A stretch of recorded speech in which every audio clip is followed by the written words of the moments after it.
Yeah, yeah, exactly.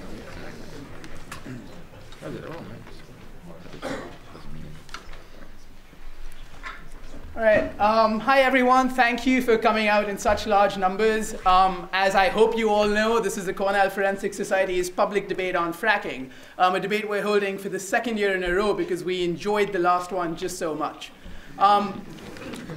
It is a pleasure to watch. What I'm going to do now is introduce to you our director, Professor Sam Nelson. He's a faculty member in the School of Industrial and Labor Relations. Please give him a round of applause.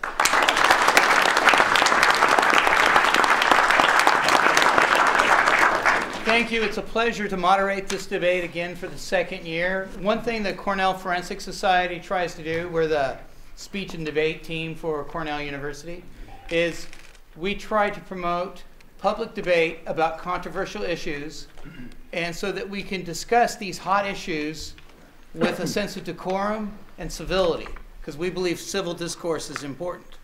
Unfortunately, on many controversial issues, and this may be one of them, that's very difficult to do sometimes.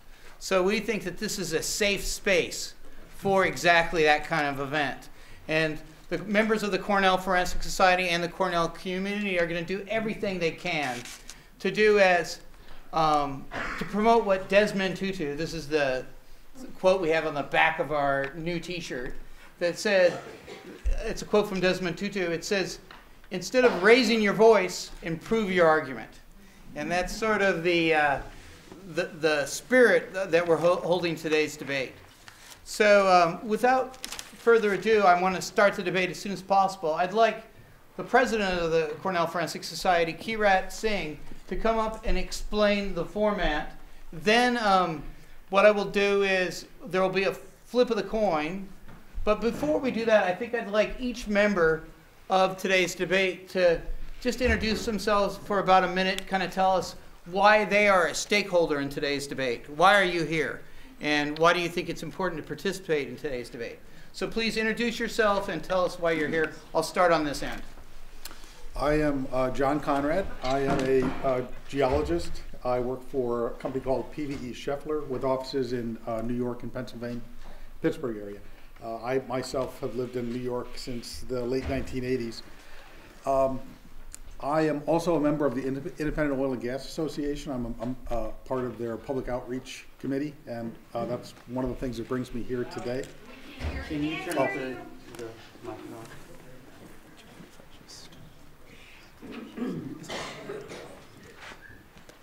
For purposes of disclosure, my company, it's an engineering and environmental consulting firm. We also do surveying, and we work for a wide range of clients, institutions, and private and public clients. And some of them are energy companies and pipeline companies involved in development of the Marcellus Shale. Early in my career, I worked as a petroleum geologist. I also worked in the petrochemical industry, working on waste disposal that involved deep injection of hazardous waste. And for the last 25 years or so, I've been an environmental consultant, mainly in the Hudson Valley of New York. And so I've been following the fracking issues closely since about 2008. And as I mentioned, I'm a member of the Independent Oil and Gas Association of New York.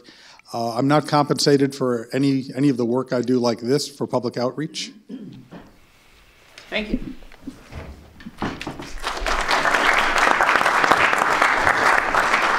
My name's Tom Shepstone. I'm a planning and research consultant. I come from Homesdale, Pennsylvania, which is right near the New York border. I do a lot of actually a little bit more of my consulting work in New York State than Pennsylvania.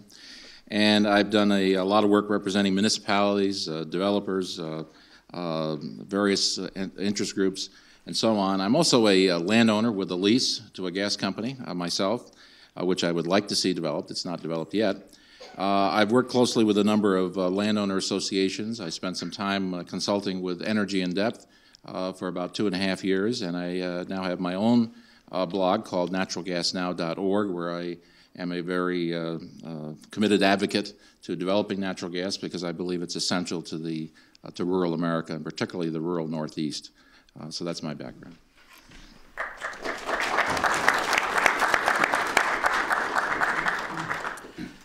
Hi, my name is Scott Kurkoski. I'm from the town of Maine, just outside of Binghamton. Also did my undergraduate work on the other hill at Ithaca College. I represent the Joint Landowner Coalition of New York. The JLC is a group of landowners of about 70,000 acres, 70,000 members with 1 million acres of unleased land. So obviously I represent many interests that want to move forward with drilling in New York. I also represent Jennifer Huntington. She is the dairy farmer in the town of Middlefield. Many of you are probably familiar with the Middlefield and Dryden cases.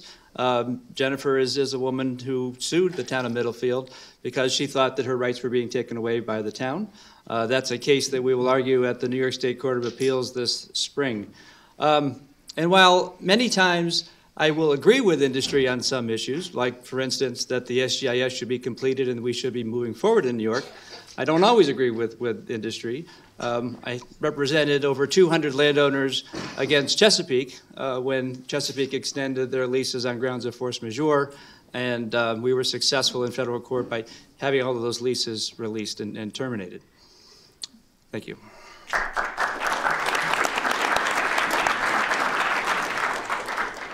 Good afternoon, everybody. I'm Tony Ingraffea. I'm the Dwight C. Baum Professor of Civil and Environmental Engineering at Cornell. I've been here for 37 years. For 25 of those years, I worked with the oil and gas industry on research and development related to drilling, fracking, and pipelines. I'm also a licensed professional engineer in the state of New York, and as such, and as a professor of a land-grant institution, I've been engaged in informal public education, like this event, for over 4 years. I'm also president of Physicians, Scientists, and Engineers for Healthy Energy, a not-for-profit. And I promise that all the data, all the information that I attempt to convey to you tonight during this debate will come only from peer-reviewed publications done by independent scientists and engineers or directly from official gas and oil industry documents. Finally, I declare no conflict of interest, despite what some bloggers have alleged. I have never, nor will I ever, accept any form of personal remuneration for any activity involved in this issue.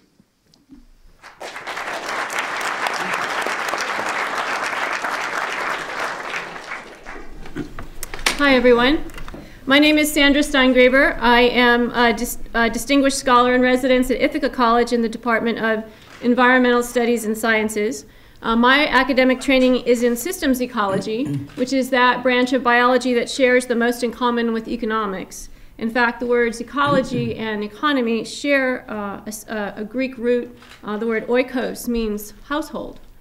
My own research and writing examine the ecological determinants of human health. I have a special interest in understanding how chemical exposures early in life can alter pathways of development in ways that raise the risk for costly health problems in later life, such as testicular cancer. My interest in the dangers of shale gas began actually here at Cornell in 2009 when I was invited to a conference on fracking sponsored by Cornell's program on breast cancer and environmental risk factors, which then was housed at the vet school. I have no conflicts of interest. My conclusions based on the scientific evidence for harm have certainly led me to action. I am a co-founder of New Yorkers Against Fracking, which is a statewide coalition. I am also a member of Concerned Health Professionals of New York and serve as the science advisor for Americans Against Fracking. In all these capacities, I have called for a ban on fracking in New York. Thanks.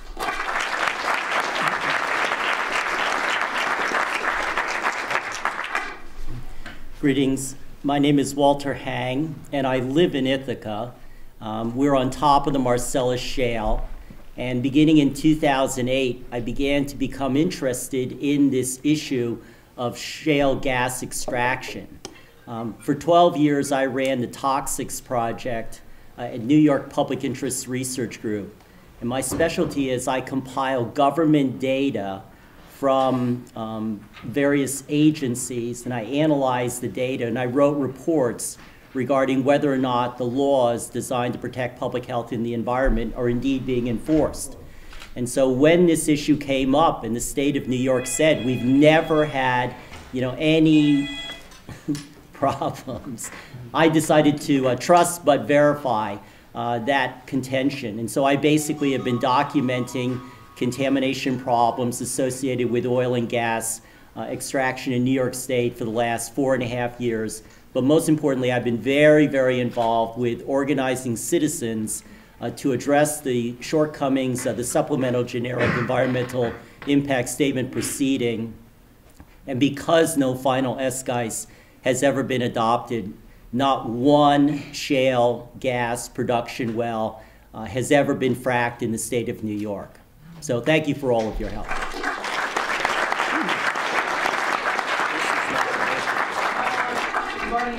To come up and do a quick explanation of the format so everybody understands what we're doing, and then the traditional flip of the coin. All right, so the debate is going to consist of 2 parts. In the first part, we're going to ask all the participants 3 specific questions.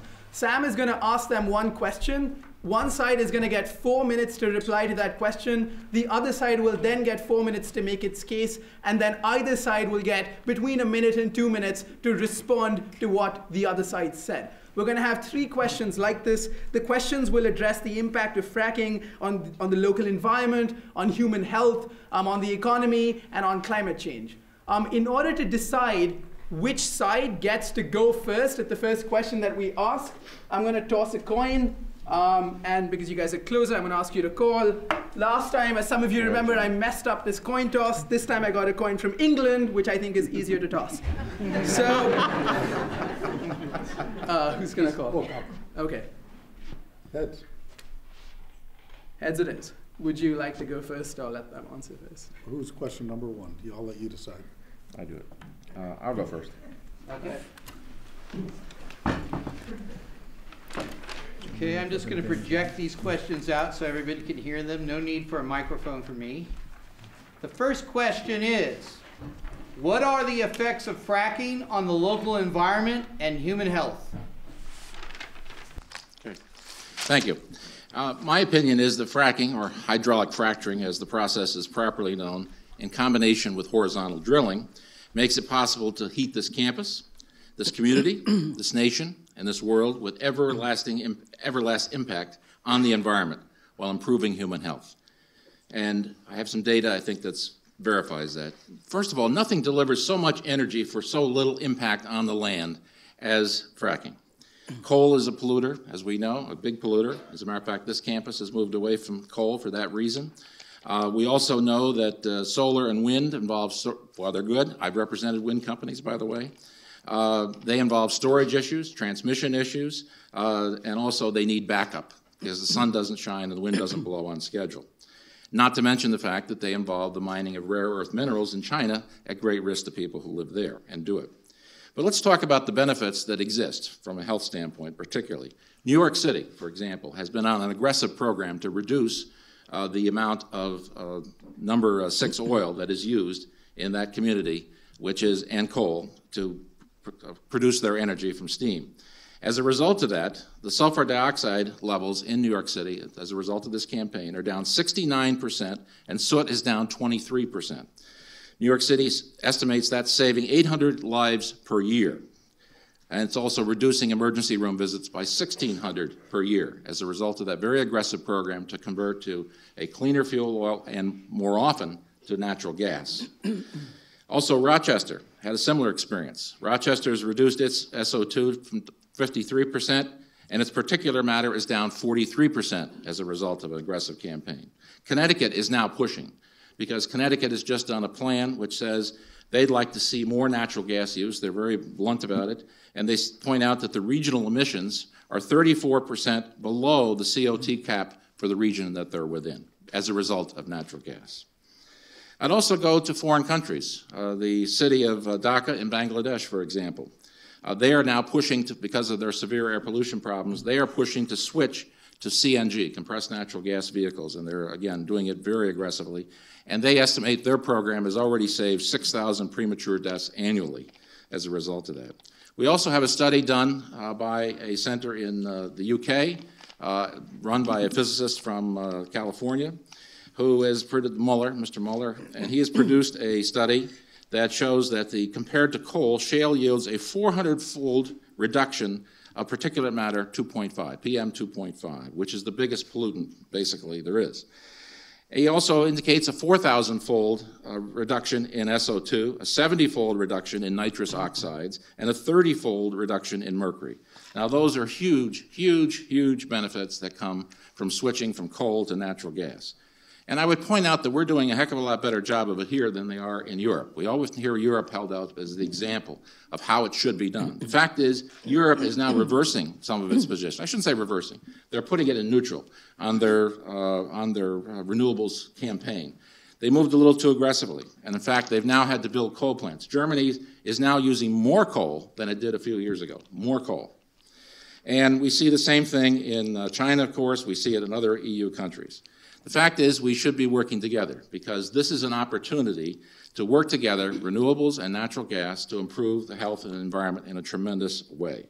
The natural gas is not only a transition fuel, which is often said, but it's a complement because it provides the backup and the stability that you need in any energy system in order to be able to employ renewables effectively.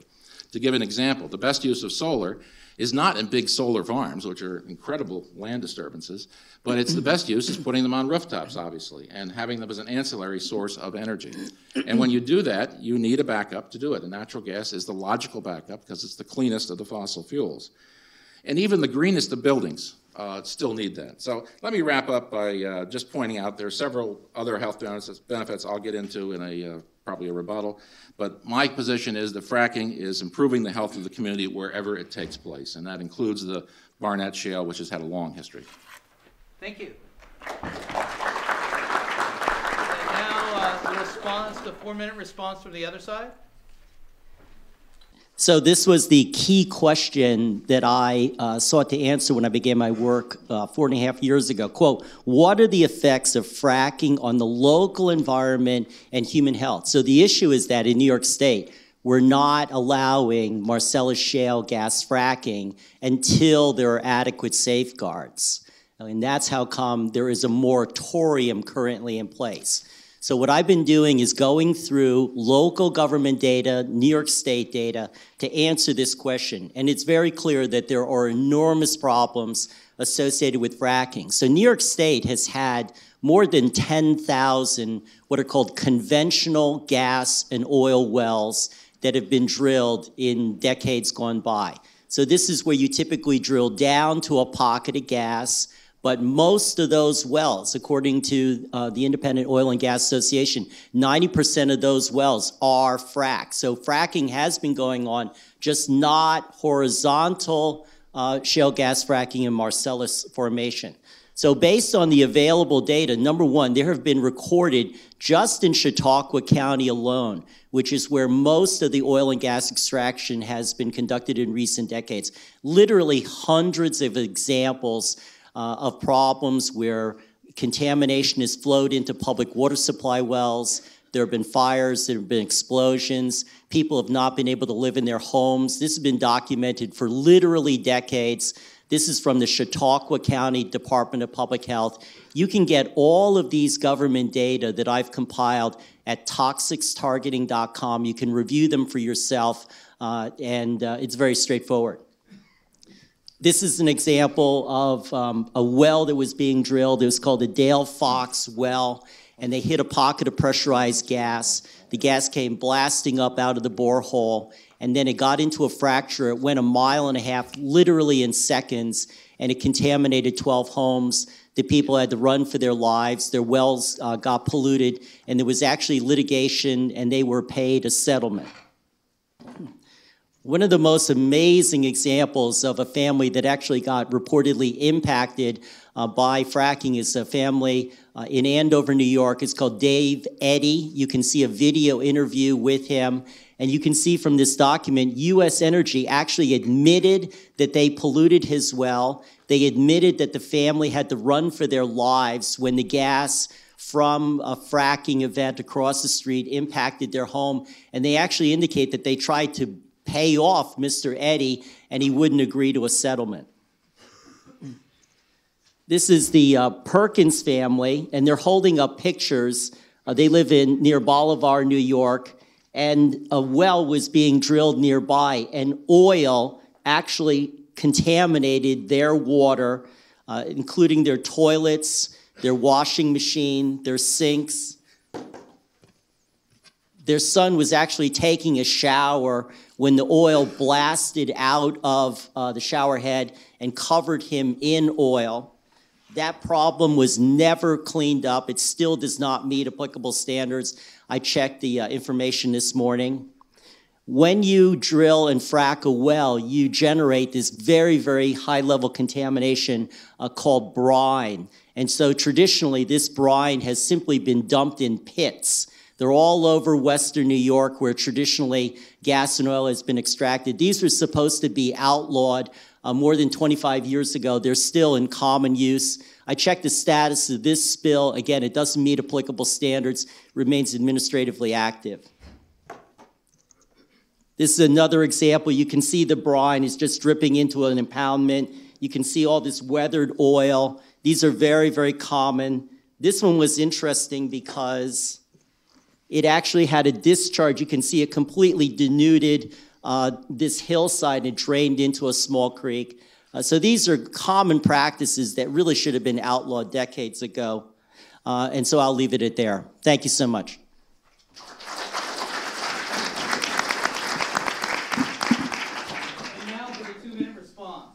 Well, there's no doubt that there have been spills associated with the oil and gas industry in New York over the last 30 years or so. However, as I mentioned, I'm a groundwater geologist. I've been an environmental consultant for the last 25 years in New York, and I've spent my career really cleaning up and investigating spills a lot like that. Just a little bit of context for Walter's statistics. He's talking about several hundred spills that occurred over a period of about 30 years. During that same 30 years, approximately 300,000 spills were reported and investigated and remediated in the state of New York. So a few hundred spills out of 300,000, I would say, is hardly an epidemic. Let me just add, too, I debated Walter on this before, and the only thing I'm going to say is if you want to know the other side of this story, of the incidents he talked about, go to the DEC website. If you can't find it there, write to me. I'll give it to you. DEC wrote up a rather lengthy rebuttal to Walter's claims, and it's very detailed rebuttal, so I would encourage you to do that. Also, I would point out that the frack pits or wastewater pits, brine pits as he described them, those are something that are not going to be allowed under the new regulations that are being proposed in New York, and they're not being used in northeastern Pennsylvania at this time by the operators that are operating there. So I don't see much to that. You all set? Yeah. Okay, great. Your response, 2 minutes. Well, number one, regarding the DEC's rebuttal of my original findings, I wrote them back. So if anyone wants to come down and look at the letter, I'm happy to share it with you. Number two, the bottom line is that even the U.S. Environmental Protection Agency said that the proposed environmental and public health safeguards that the Department of Environmental Conservation developed in 2009 are totally inadequate. They told them to start all over again. And when the revised draft was submitted, they basically submitted even more comments. The bottom line is that even the Department of Environmental Conservation's own Executive Deputy Commissioner, Stu Gruskin, wrote a very detailed memo that ultimately got his commissioner, Pete Granis, fired. He basically said, we can't safeguard public health. We've been cut so brutally, including the Division of Mineral Resources, that we just don't have the wherewithal to basically regulate this industry. And in fact, that's documented in their own annual reports. This is an unplugged and abandoned well that's been leaking. They know about these problems. They've never been able to deal with them. They've documented literally thousands of these wells that have leaked.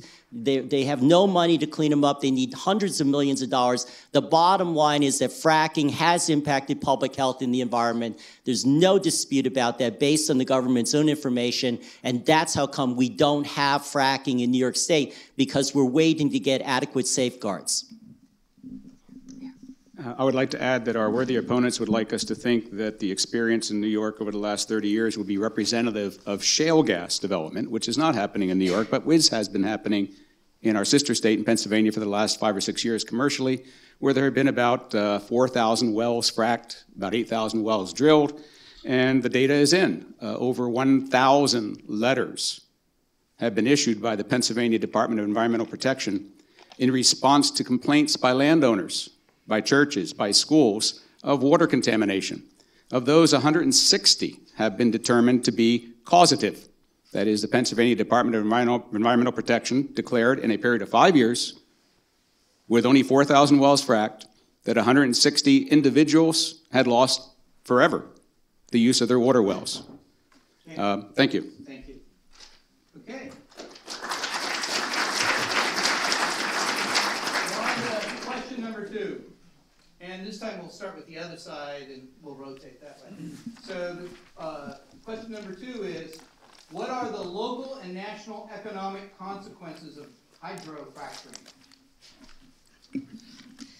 Fracking is inherently dangerous to human health and to that part of the environment, namely water and air, on which long-term economic vitality depends. And to be clear, I'm using the word fracking here as a shorthand for the whole process of shale gas extraction and all its ancillary infrastructure like compressor stations, flare stacks, and waste pits, because you can't have fracking in the narrow sense with all the other infrastructure going along with it. And as such, fracking carries with it many financial risks that can and do incur ruinous costs to communities. First, there's less recoverable gas in the ground than originally claimed. Here in the Marcellus Shale, the U.S. Geological Survey itself drastically cut estimates of how much natural gas is contained in the bedrock from 410 to 84 trillion cubic feet. In other words, instead of 16 years of U.S. consumption at current levels of natural gas use, the shale beneath our feet could only provide 3.3 years of gas. And that fact alone means that the economics of fracking are necessarily boom and bust. The profits will be scooped up by members of my generation, leaving New York's children with only a toxic mess, shattered bedrock, no recoverable gas, and no extraction-related jobs. Even if we discount future economic prosperity and stick to the here and now, studies in other states have shown that gas industry's promises for jobs creation have been overhyped by a factor of 8, actually, short-lived, and have largely benefited out-of-state workers. Second, fracking jobs are toxic jobs. Because silica sand is an agent of fracking, silica dust is released in great clouds on the job site. It's like asbestos. Silica dust is a known cause of lung cancer as well as silicosis, which is an autoimmune disease that is both disabling and progressive, meaning that even after exposure ends, the disease will worsen along with the health care costs for workers. Head injury, silicosis, and other chronic diseases caused by toxic exposures on the job site add costs in the form of workers' comp and long-term disability that are ultimately borne by all of us. Third, air pollution in the form of smog accompanies fracking wherever it goes. So in contrast, Mr. Shepstone to claiming that fracking is the cure for air pollution, it simply transfers air pollution from our urban areas into our rural areas. The National Oceanic and Atmospheric Administration has identified fracking as the leading source of smog in otherwise pristine areas such as northern Utah. Many economic consequences follow from smog, especially here in New York, which is the nation's #2 wine-producing state and the #3 dairy state. Ground-level ozone, which is what smog is, inhibits the growth of both grapevines and alfalfa, which is the mainstay for hay. There is also costly economic consequences for smog, which is definitively linked to asthma, stroke, heart attack, and low birth weight. New York State air is not starting from pristine baseline. We already suffer ozone alerts in the summer. Fracking in New York will make bad air days worse. If we make bad air days worse, we New Yorkers will suffer more strokes and heart attacks. Our children will have more asthma. Nationally, the childhood cost of childhood asthma is $18 billion. Even a small uptick in childhood asthma rates would add costs to our Medicaid and public school system. Asthma is the leading cause of school absenteeism. Every child with asthma incurs thousands of dollars in direct and indirect medical costs each year, and we've already seen in Texas an uptick in child asthma in intensely drilled areas. Emerging data show elevated rates of birth defects in fracked areas of Colorado, increased risk for low birth weight among infants born to mothers in heavily fracked areas of Pennsylvania. These are all terribly expensive problems whose monetized costs need to be projected. Fourth, the economic consequences of fracking take the form of social blight. Sociological studies show that when fracking arrives in a community, so too arrive increased rates of crime, prostitution, drug use, drunk driving, rape, homelessness among families headed by single mothers. These are all expensive problems to mitigate. The costs are largely borne by local taxpayers. Fifth, given the hazardous nature of fracking and drilling operations, there is inherent conflict with mortgage and property insurance. In homes where drinking water supplies are ruined by fracking, home values plummet. Even absent contamination, proximity to drill sites scare off buyers and mortgage lenders, and so undermine the economic vitality of our real estate industry. Thanks.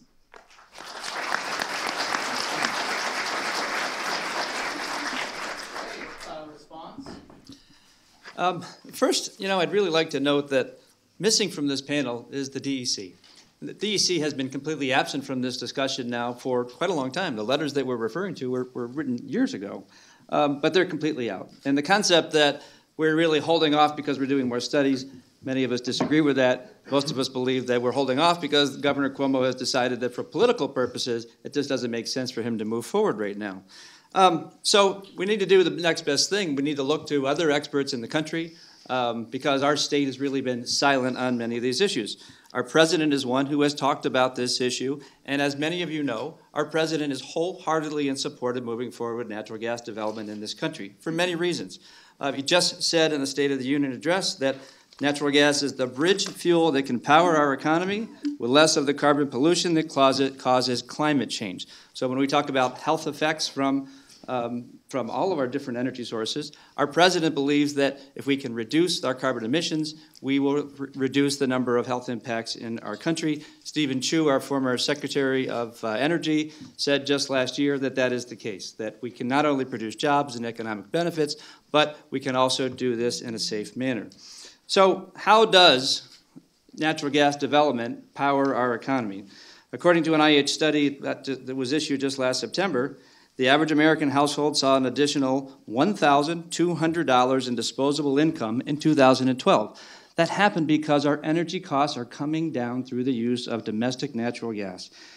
More than 2.1 million United States jobs are supported today. $284 billion was added to the United States GDP in 2012. According to the Manhattan Institute, between 2007 and 2011, per capita income in Pennsylvania rose 19% in counties with over 200 wells. New York income in counties with Marcellus shale would rise 15% or more over the next 4 years if the state's moratorium were lifted. Now just imagine, wouldn't it be nice if all of us had a 15% raise? But that's the potential that we're talking about. And this isn't just theory, this is what is happening across the border. Really, my office is in Vestal, New York. It's 10 miles away. I see it from my own eyes. We see it in terms of people coming up to do their estate planning and financial planning all the time. People who have never had wealth before, they're coming into us. The story that I like telling the best was a woman who was about to receive $1 million, never had anything in her life, and the very first thing she said is, please plan so that I can give 10% to my church and 10% to local charities. That story is being repeated in Pennsylvania over and over again. And that has an immense local impact on the economy. Last year in August, the White House reported that the oil and gas boom has substantially reduced our country's trade deficit. Imagine that. When have we been able to do that? Through the first 6 months of 2013, the petroleum deficit is on pace to set a new annual low. The White House report said economic news like this is just one more reason for us to celebrate the resurgence of domestic oil and gas production. On October 4th, Hillary Clinton said that U.S. is on track to surpass Russia in domestic oil and gas production. According to Hillary Clinton, that's good news. What that means for viable manufacturing and industrialization in this country is enormous. These are not my words. This is our former Secretary of State. Governor Corbett, in his 2014 energy plan just released last month, the title of the plan, Energy Equals Jobs. His state efforts give business a competitive advantage because energy costs have now been reduced in Pennsylvania by 40% compared to what they were in 2008. And I can tell you, in the economy that we are in now within this world, cheap, inexpensive, clean energy is what wins the day. And that's what natural gas is doing to our country right now, this boom in production and domestic production. And with regard to imports or exports, Governor Corbett says that if the U.S. were to export 8 billion cubic feet of NLG per day, liquid natural liquefied gas, it would boost employment by over 300,000 jobs and gross domestic product by up to $57 billion by 2005. Locally, my community is in extremely bad shape. No one is staying in my community, but we are seeing tremendous impacts from this benefit. We are seeing the Windsor compressor station, for instance, school taxes have gone down in Windsor by 5%. My school district, we have lost 40 school positions, 40 teacher positions because of layoffs. That doesn't have to happen. Response? Go ahead. I'll have more to say when eventually we talk about the 1,000-pound gorilla in the room called climate change. Our worthy opponents seem to think that everything they talk about being a benefit from increased fossil fuel production has no limits, has no constraints, has no impact on the largest problem we face, which is not unemployment and Vestal. It's global human health. There are constraints. The very same documents that they cite, if you read farther, point out that if we take more than 1/3 of the fossil fuel still remaining in the ground, out of the ground, and burn them and emit them, it's all over from a climate change point of view. So yes, if you want to financially benefit somebody, decrease their fuel cost. Sun doesn't cost anything. Wind doesn't cost anything. Falling water doesn't cost anything.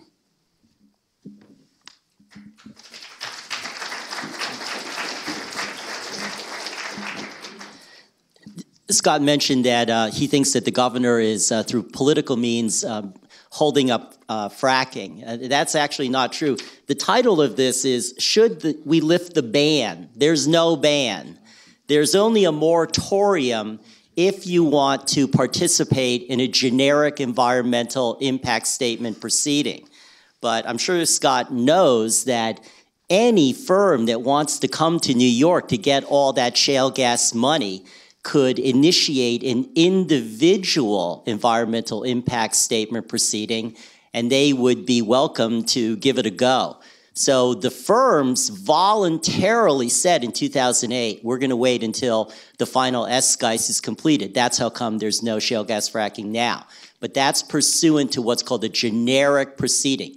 If they want to do an individual EIS, or they want to come to a community and give it a whirl, I think a lot of the people in this room are going to be ready to talk to them.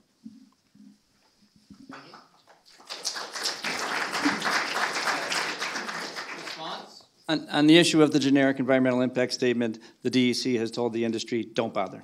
We're working on other things. We're not going to make that happen. On the issue of the length of time that we will have energy in this country from natural gas and domestic production, President Obama has said over 100-year supply is what we have in this country. And on the issue of health impacts, the one statement that you can look at that has come out from our state is an order from our Public Service Commission that talks about the health impacts in New York City because of their use of heavy fuel oils.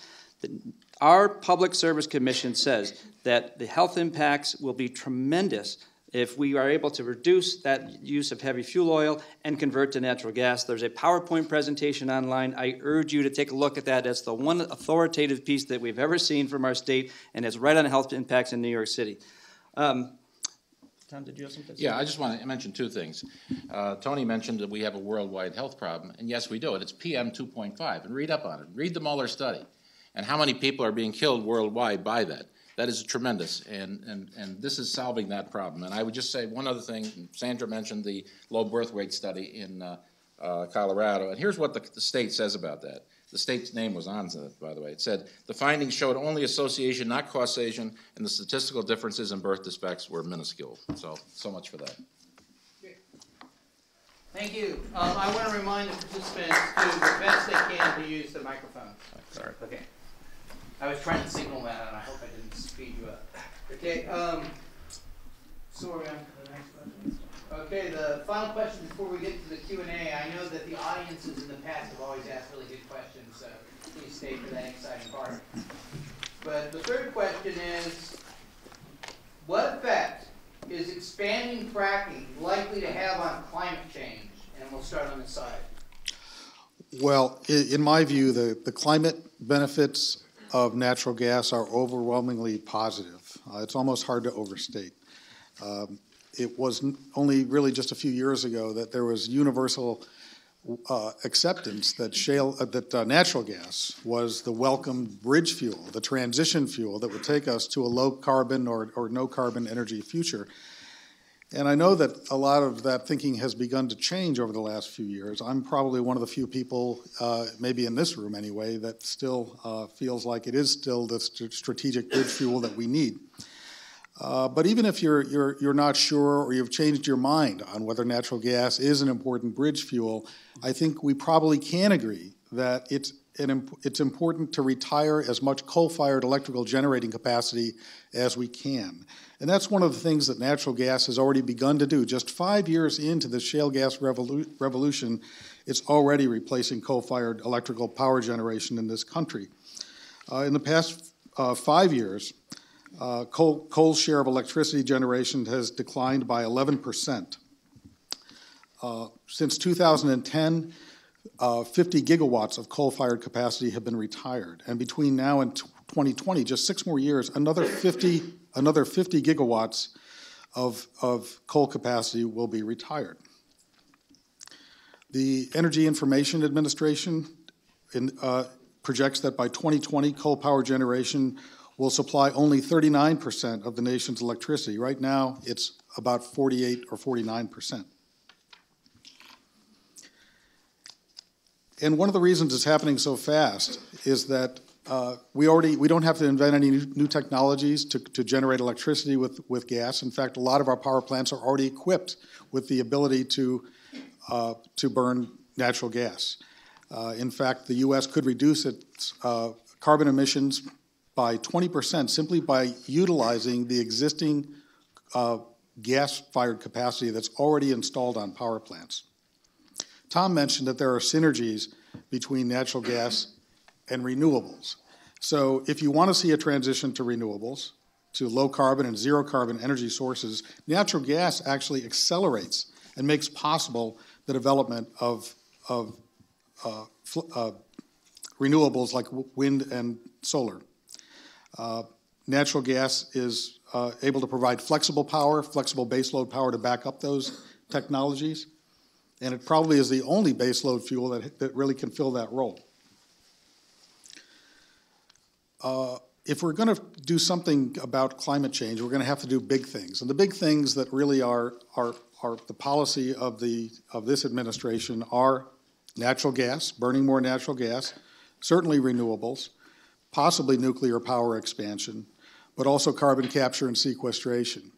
And carbon capture and sequestration can also be helped by natural gas. If we convert more of our coal-fired plants to natural gas burning plants, it has a much simpler, less complex emission stream. It's easier to separate the carbon dioxide from those stack emissions and to sequester them under the ground. So natural gas plays that role also. And a quick word about methane leakage. A lot of people have come to suspect that natural gas may not be the cleanest fossil fuel source, but I disagree. Although there is some methane loss during production and during transmission in our natural gas systems, the estimates are that the total loss is something between 1% and 2%. And if that's the case, then natural gas is still clearly cleaner than coal for both production and for combustion. Thank you. Another response on the other side?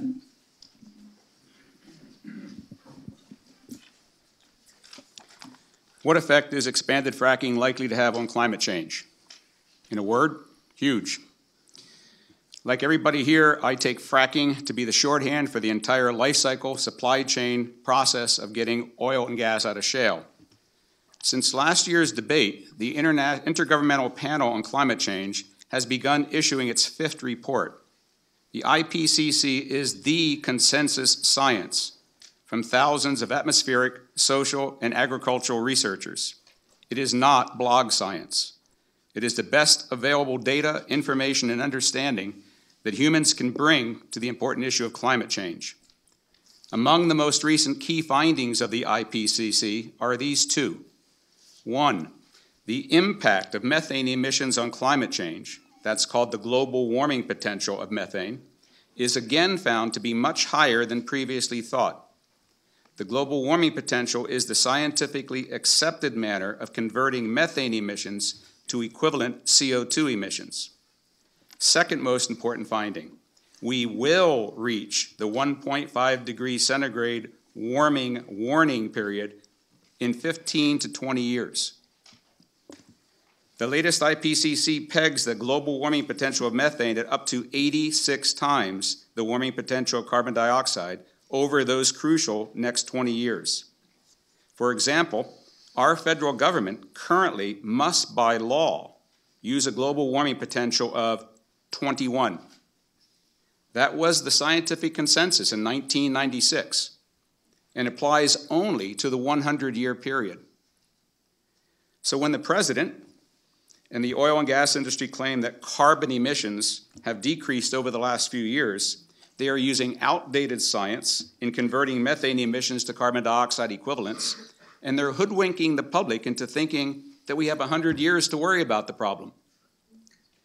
Also, since last year's debate, the EPA has issued new rules for controlling some methane emissions from well sites, but only natural gas well sites and only new natural gas well sites, and not on the 20,000 new oil wells that also produce gas or on the millions of existing oil and gas wells that are already drilled and producing in the U.S. Operators in the DOE expect 20 to 40,000 new wells per year over the next 20 years. And the EPA has revised its budget for methane emissions in the U.S. and now reports that the oil and gas industry is the single largest emitter of methane in the U.S. Also, since last year's debate, there have been many peer-reviewed papers published on actual measurements, not estimates, not guesses, actual measurements of methane emissions of oil and gas operations across the entire supply chain. Every one of these peer-reviewed papers, every one, has shown that the methane concentrations measured are much higher than industry claims and the EPA has estimated. These papers are being written by independent scientists working for NOAA and from many prestigious universities. These papers consistently support what a paper written from Cornell University in 2011 predicted. The most recent of these peer-reviewed papers, which measured methane emissions over much of our country, concluded, and I quote, "The U.S. EPA recently decreased its methane emission factors for fossil fuel extraction and processing by 25 to 30%. Those were based on estimates as a result of negotiation with the oil and gas industry." I continue the quote, "But we find that methane data from across North America instead indicate the need for a larger adjustment in the opposite direction." So, to summarize, over the last year, since the last debate, we have learned that the effect on climate change of methane emissions is higher than we thought. We've learned that there's more methane emitted than we thought, and that we are on a path to the tipping point, the crucial tipping point of 2 degrees centigrade in the next 30 to 40 years. And yet, still, the industry and all the above energy policy of our federal government is accelerating us towards that tipping point. Thank you. And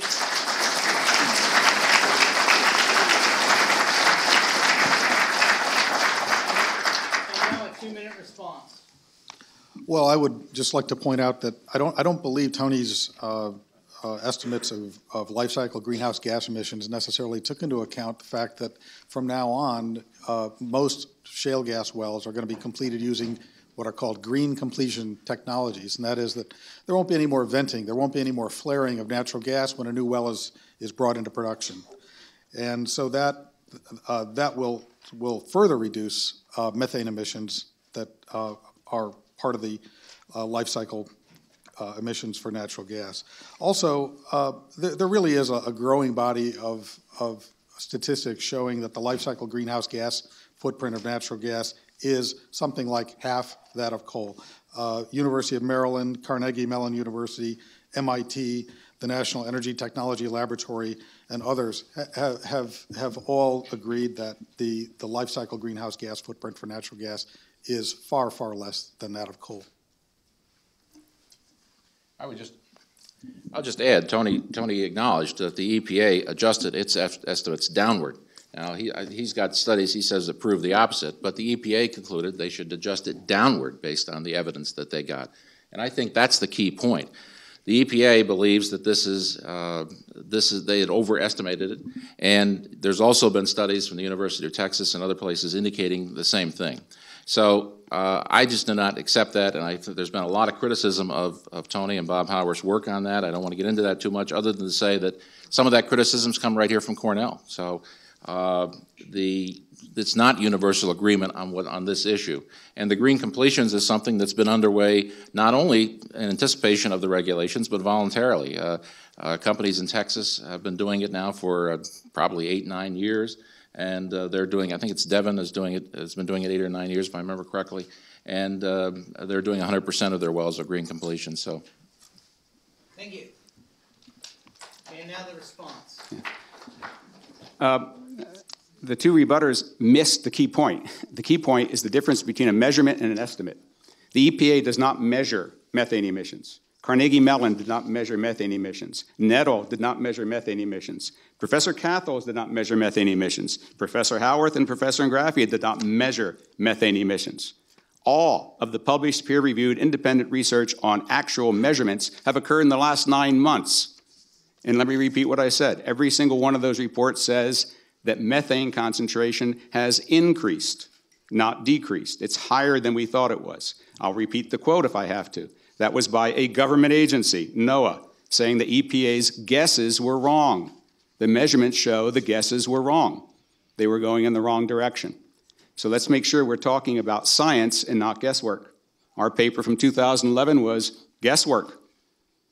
But we now have data. We have science. And we were right.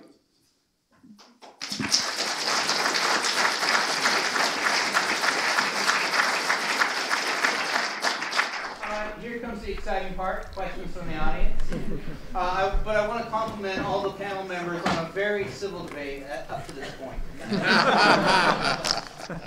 We'll keep it the same. Michelle Wang, the vice president of the Cornell Forensic Society, has a microphone, and when you stand up and you want me to call upon you, she'll run over with the microphone. And Conrad is doing the same on that side of the auditorium. So is there anybody with a question? Way in the back there, Michelle, do you see? Yes. Okay.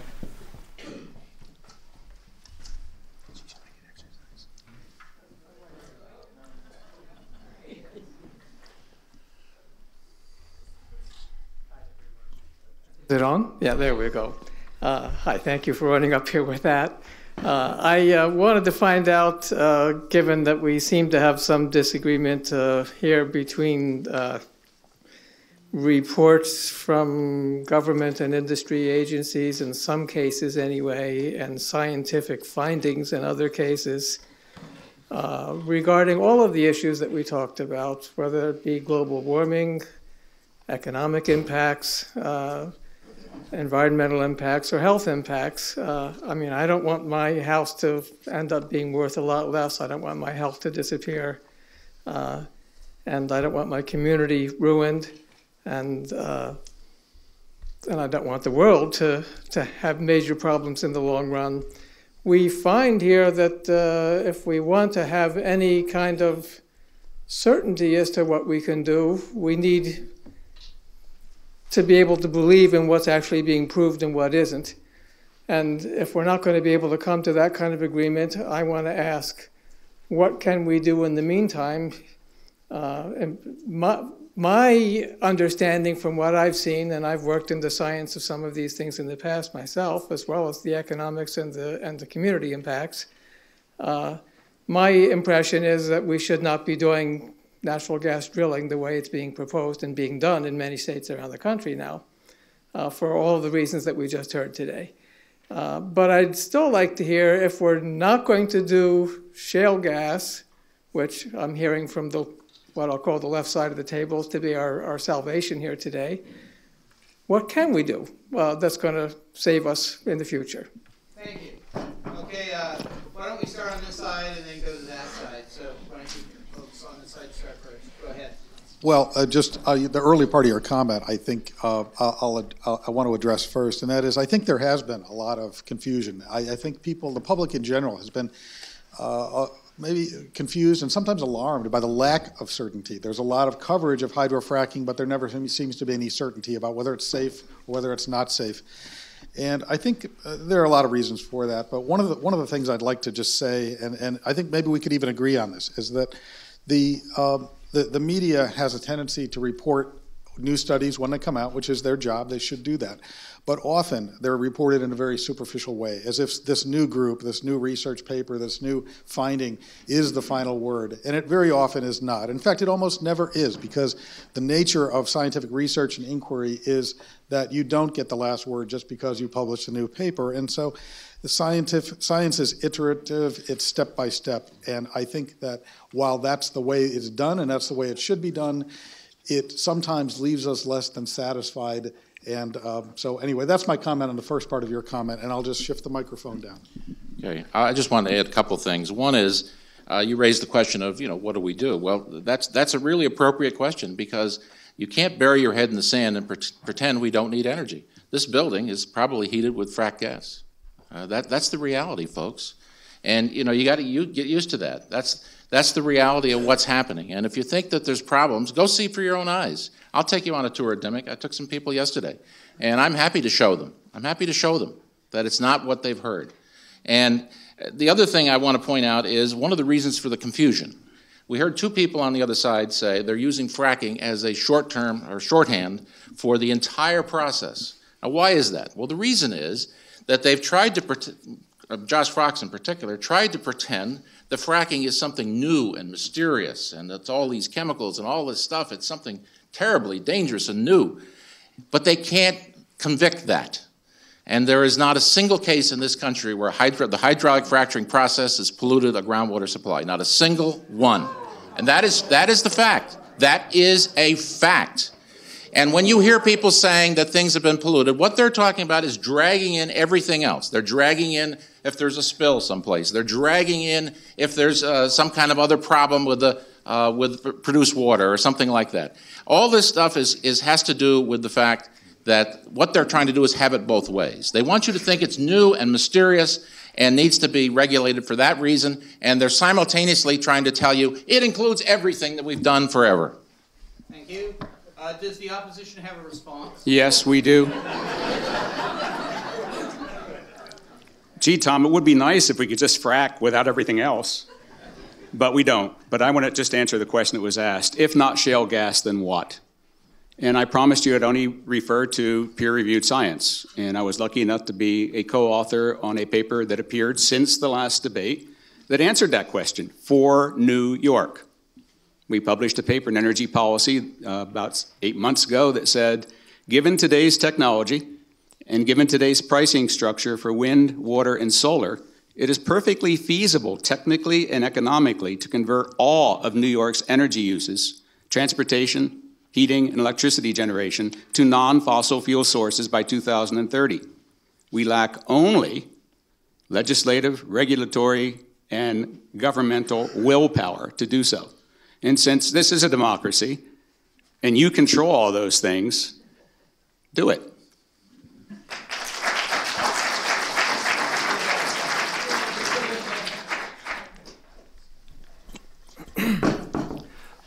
Why is it that the oil and gas industry needs to have exemptions at the federal level, environmental exemptions? It needs to have the ability to hijack land in New York through compulsory integration. The law, like 15304, the termination of a mineral lease, is biased in favor of the oil and gas industry. Why all the special treatment so that this industry can can exist? The rest of us have to play by the rules.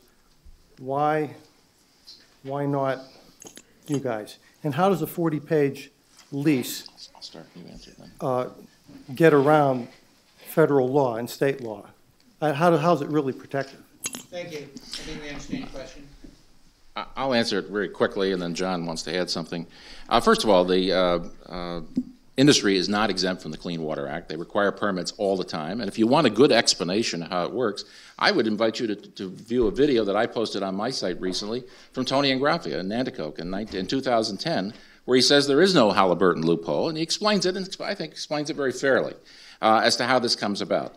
And there's numerous permits required under the Clean Water Act for what the industry does. So it's a misnomer to say that there's an exemption, and that's the point I wanted to make. And I'll turn it over to John. Yeah, I really would strongly disagree that any energy company in New York, if hydrofracking is ever allowed, is going to get a free pass. The state of New York for decades has had some of the strongest environmental regs on the books to protect our air and groundwater. And the supplemental generic environmental impact statement that's in progress, has been in progress for 5 years, if it's ever implemented, would only add to that very strong environmental regulatory framework that we have always had in New York. The permitting process would be about the most stringent in the U.S. for hydraulic fracturing.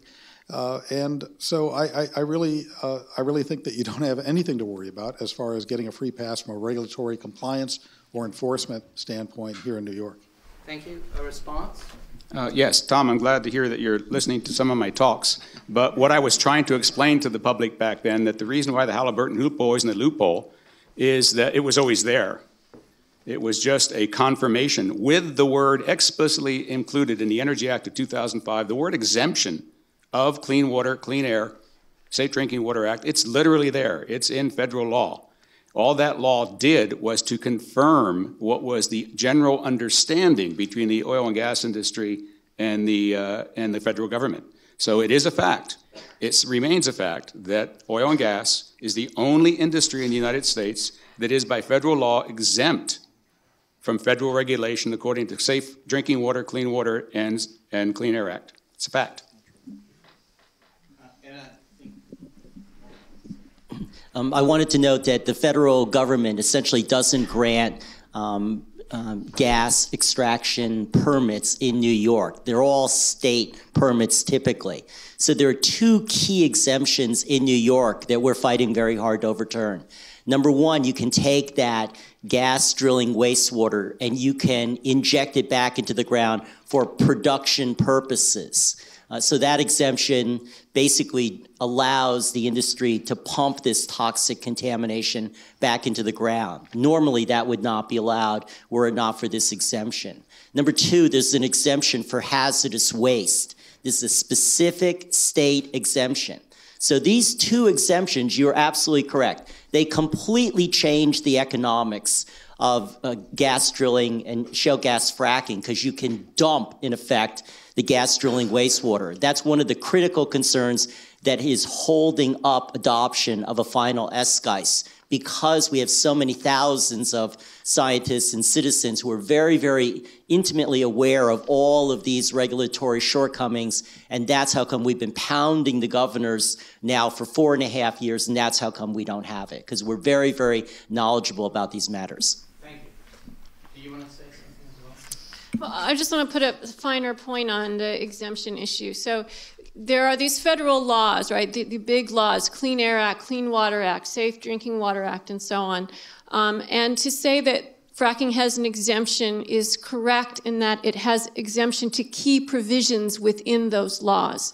For example, if you dug a hole in the ground through a drinking water aquifer and wanted to pour a proven human carcinogen down that hole, that would be illegal under the Safe Drinking Water Act unless you are fracking. This is a nice give and take, so I'm going to go with the flow here. I'll just let me just add quickly, because it's so hard for me to understand this discussion in terms of being a resident of New York State, thinking that we're not already overregulated, and we are. Lisa Jackson is the former EPA administrator, and she has spoken to this issue, and she has said the states are doing a good job regulating. And our state is in the process. They're certainly taking into account comments that Walter and others are making. They're taking into account comments that we are making. But to think that we're not being regulated or that the industry is going to get a pass on this issue, that's just never going to happen in the state of New York. All right, I'm going to go on to the next question. Yes, you.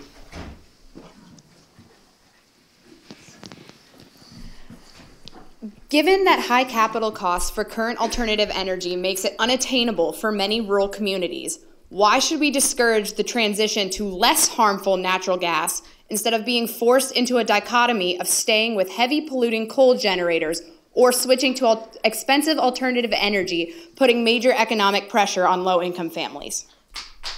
All right, I'll let this side respond first. All right.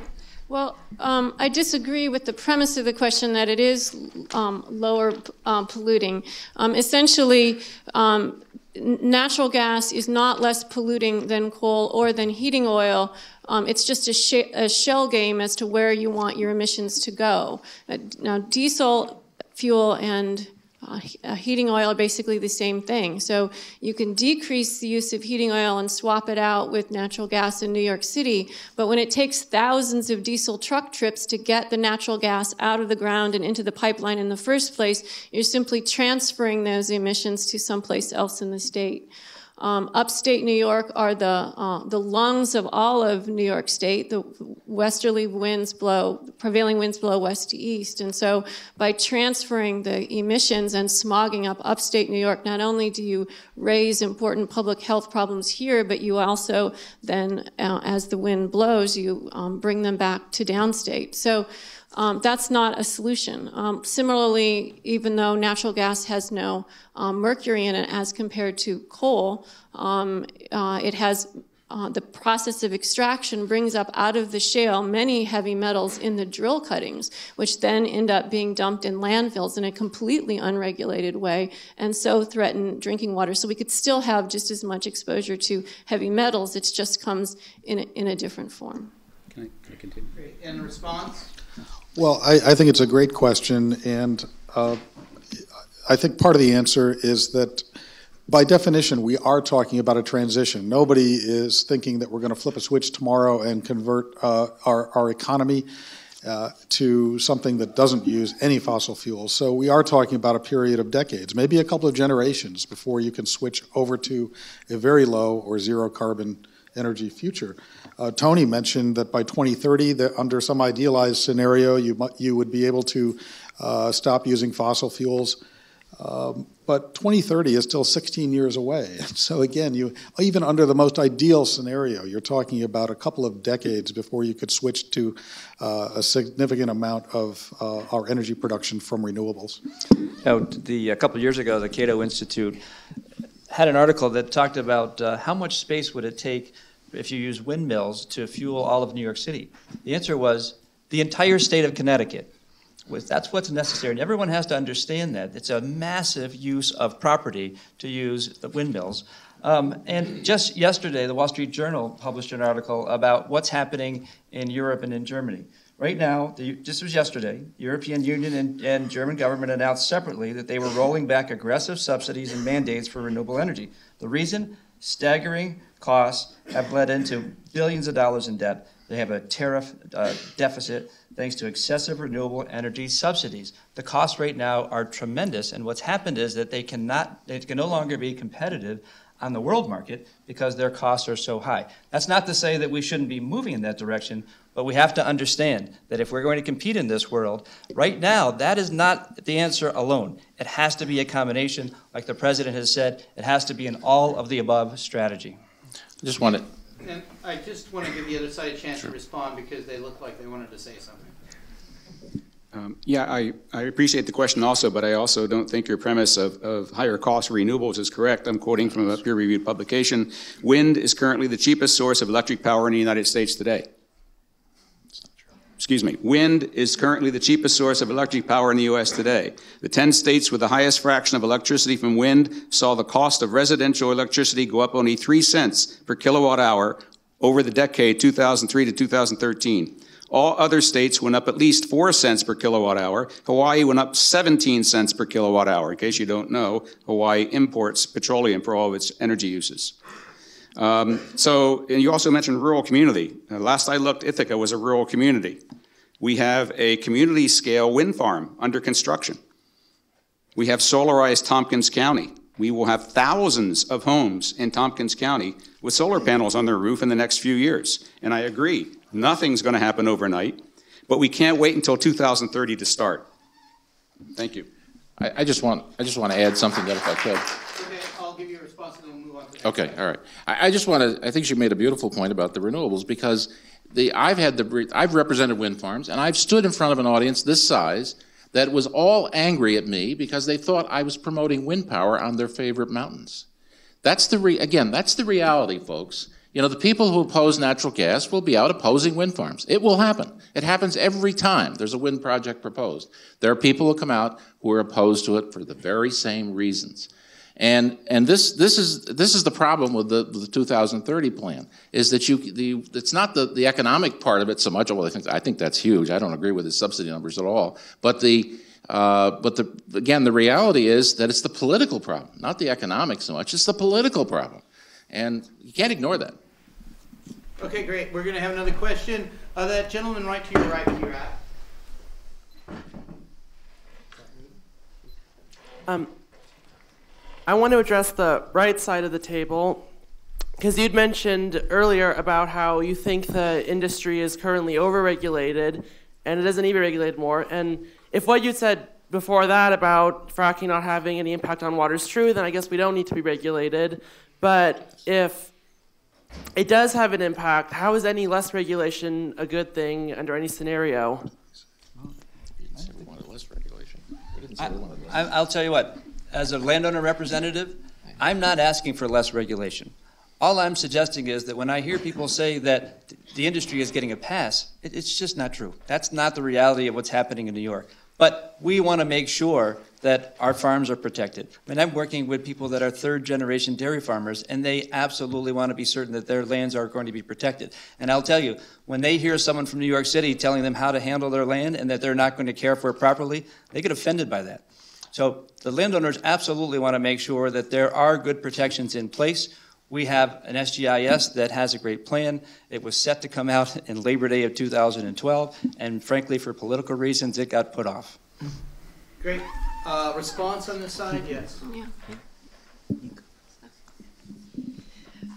Just on the nature of regulations, obviously I'm not for regulated fracking either. I'm for banning it. And that's because the regulations work when we can decrease risks and harms to the point that's acceptable to all of us, right? Which is why we regulate things like infant car seats and airbags and so on.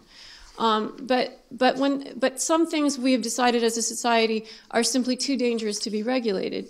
In my mind, fracking falls into that category for many reasons, mentioning only one here, is that cement, which is what well casings are made of, is not an immortal substance. Cement cracks, it shrinks, it does very well with compressive forces, but not with torquing, and it can easily, when there's small seismic activity, crack.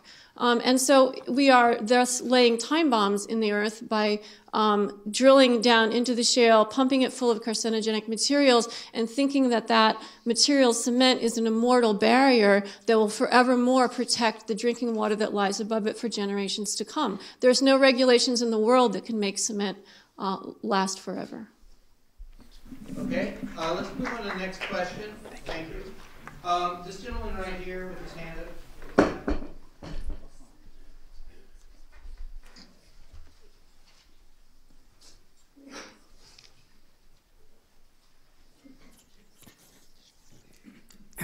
Mr. Kurkoski insists that the gas and oil industry is not getting a pass, and yet he has not addressed the issue that was brought up by this gentleman just a moment ago, which is the redistribution of private property by the state of New York to foreign companies like Norse Energy in the guise of compulsory integration.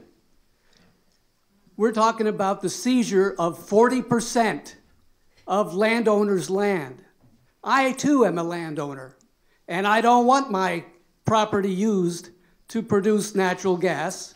I don't want to expose my family to the consequences of that kind of extraction, and I should have the right to say no. But the industry is getting a pass. I don't know how you can say that they're not.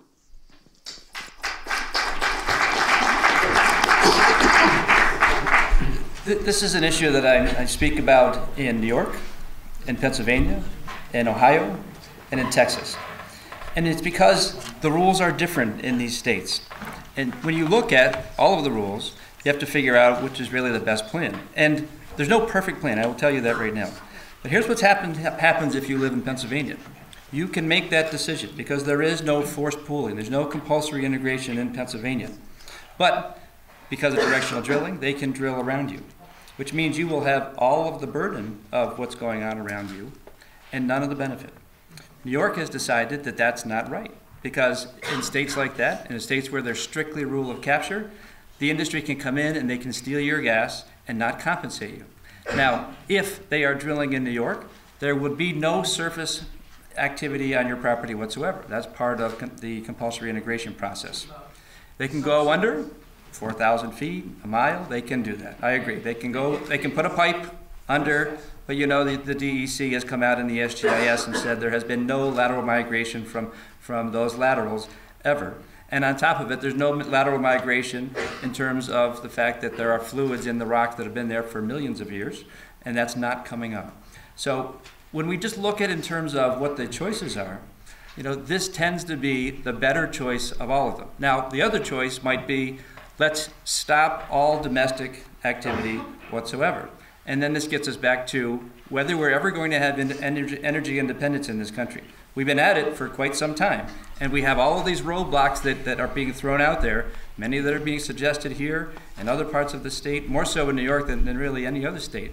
I view New York as the biggest threat to energy independence in this country right now because we have the ability to shut this down. If we're going to move forward out of this gridlock that we're in, we have to have these alternatives. My children are not going to see cleaner air if it's only renewable energies today. They will not see cleaner air in their lifetimes. Okay. But we have to move on. Thanks. Okay. Okay. Would you like to make a quick response to that? I would, yes, okay. Please. Energy independence, energy security are totally different concepts, but very important concepts. One has been mentioned, one is not. The only sure way for any country to be energy independent, that means it doesn't need energy from another country, is to produce all of its energy at home.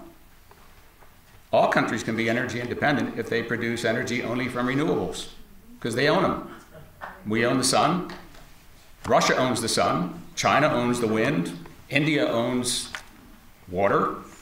If you want to be energy secure, that means you don't have to fight for somebody else's energy.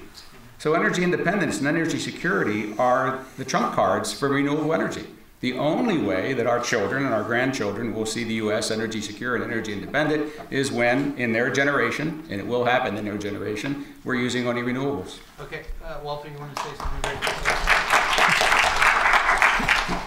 These are very overarching issues. They're very complicated. As I said, I'm just here because I'm a resident of Ithaca. I would love to care more about the entire planet, the rest of the country, but the main thing is I care about New York. And so recently I was driving near Ovid, South Geneva, and this is an area where there's been a lot of traditional gas extraction in decades gone by, and I was shocked that recently, evidently a lot of wells have been abandoned. This is where a woman in South Geneva got impacted reportedly by fracking. Chesapeake Appalachian paid for a water filter, and when I was driving around, I could see that there were a lot fewer wells. And so I actually checked into this with the Department of Environmental Conservation's own data, and as you know, these traditional, conventional wells play out. They produce for a while, and then they fizzle out, and typically they get abandoned. So it turns out that between 1989 and 2012, the amount of gas being produced in New York is at now a 25-year low. It's dropped enormously. And it's the same thing with oil. A lot of these little wells are playing out. And last year, based on the DEC's own data, they only issued one conventional gas well permit for 2013. Now these data are a little tricky because new data might trickle in and blah, blah, blah. But the bottom line is, you know, the whole rest of the country is, you know, really going hog wild for fracking. It's in 30 states now. America is now the largest oil and gas producer on the planet. But here in New York, we can actually halt fossil fuel extraction if we can maintain the fracking moratorium for a few more years. So I believed also that Governor Cuomo in August of 2012 was ready to go, but he got cold feet. He required the Department of Health review, and that review is now tied into the Gordian knot because of people like you. So for the first time, we're requiring these very knotty environmental and public health problems to be resolved, and that is not going to be done quickly. Thank you very much. And we're out of time, unfortunately. We've already went over time. The security that we hired is very angry at us. So, but I would like each person to give like just a 1-minute sort of closing statement, what they want the audience to take away from today's debate. So why don't we start on this side with you, Walter, and work our way down this way. And we can alternate. How about that? That seems even fairer. Governor Cuomo is going to make the decision on whether or not to allow shale fracking in New York State. Right now, he's not doing it. He's running for re-election. Bird dog him every place he goes. Go after him. Go to toxicstargeting.com. Click on Marcellus Shale. Sign the coalition letters. Be active. We have an opportunity once in a lifetime to basically safeguard our state. We're the only state in the nation that has that potential. If we can get rid of these regulatory exemptions, you know, make sure that we don't get harmed from shale fracking, then it can be replicated from coast to coast and all across the world. If we get screwed, everyone else is probably doomed. Thank you. I think the best policy, both at the state and federal level, would be to put forward policies that accelerate production of natural gas and thereby accelerate a transition to a lower carbon future. Thank you. To say. Objective evidence shows that whether you look at the consequences for health, environment, economics, climate change, fracking is a net negative for New York. And if all the evidence seems to be accumulating slower than the pace that drilling and fracking operations are rolling out over the rest of the nation, I think it's for 2 reasons. First, the gold fever rhetoric that surrounds the rush to drill has oversold the benefits, underpriced the costs, and overlooked long-term risks. And second, the industry itself has cloaked itself with secrecy, legal exemptions, and non-disclosure agreements that have impeded objective academic research. So science, though, is finally beginning to catch up to the tempo of drilling. And so of the 150 health studies on fracking that are now published in the peer-reviewed literature, half of them have just appeared in this year.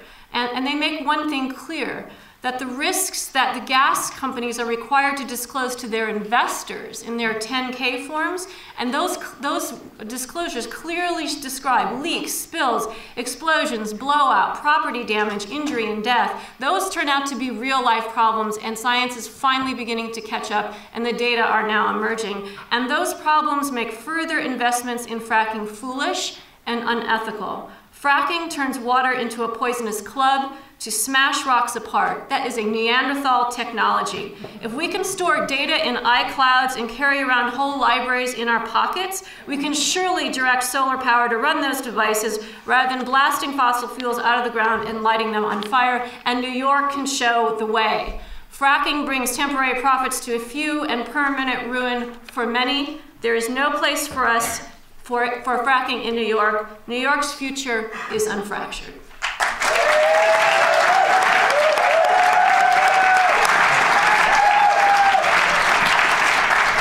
Well, I totally disagree. Governor Cuomo is spelling the economic death knell of the state, and particularly upstate New York.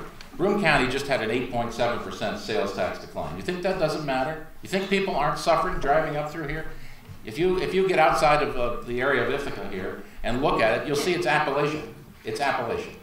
And that's a real issue. And we're sitting here, some of those panelists down here live in natural gas heated homes. Trapped gas is keeping them warm this winter. So you can talk all you want in hypothetical terms, but you got to get back to reality. And one thing that's perfectly clear from what we heard tonight from the other side is it's not about the scientific process of hydraulic fracturing. It's not about that at all. You didn't hear hardly anything about that. What you heard is how bad the fossil fuel industry is. And if you think it's bad, and you think we can turn it all off at once, you're sadly mistaken. Get real. Thank you. three brief comments. Appalachia is Appalachia because of fossil fuels. Ask West Virginia. Point number two, let's consider turning the current moratorium in New York into something like, let's make New York State, for the purpose, for our children and our grandchildren and future generations who will need natural gas, certainly not the Frankensteinian way it's being put out of the ground now, let's turn New York State into the world's first strategic natural gas preserve. There's no reason to take it from New York right now. It's make it a preserve. And finally, climate change is the issue for all of us, and I would beg all of you to begin at home with conservation and efficiency and local generation, and then move to your communities with community scale solar and wind, and then move to the county with county-wide efforts, and all the way up to the state level and eventually to the national level. We can do it. It's going to take 10 or 15 years, but we can't wait 10 or 15 years to start. It has already started. Renewables are growing at the fastest rate of all energy supplies in the United States. Keep it up. For the final comment. So I think you can see that the two sides of this table are probably never going to agree. And the arguments were great on both sides. I commend all the speakers today because they were all very knowledgeable and spoke well. But we're not going to agree. And this goes back to my point that we need to have the DEC. We need to have the state authority on this issue start weighing in on this. For now, what we look to is our national leaders. And our national leaders are telling us that we should be moving forward. Whether people in this room like that or not, this is what they are saying. Our EPA administrator is saying it's safe. Our former and our current ones, our Interior Secretary, our Secretary of Energy, they're saying we should be moving forward with this process. Keep in mind that all energy has an impact. There is no energy that we've talked about today, none that's in existence, that doesn't have some impact. That's just the fact of life for all of us, and we all have to make sure that we understand that. When we look at the health impacts, make sure you think about what the health impacts are of poverty and unemployment. And what are the health impacts of sending our young men and women into harm's way to protect our foreign interests in other countries? And I hear groans from that, and I honestly don't ever understand why I hear a groan, because it's apparently those groans come from people who believe that's an unfair argument. I used to see people in our community who had signs in their front yard that said, "No blood for oil." They've traded those signs for no frack. You can't have it both ways. This is something that is an immense opportunity for our country, and we have to move forward with it. This will benefit all of us in generations to come. Thank you. Thank you. I want to thank you all for coming. It was a very civil debate. I'm glad the police didn't have to jump into action. And I'd like to invite both sides to congratulate each other on great civil discourse.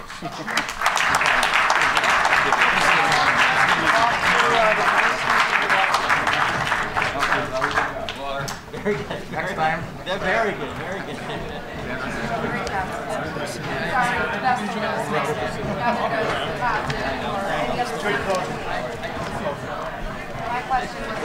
We'll be much farther along with this. Thank you very much. Thank you.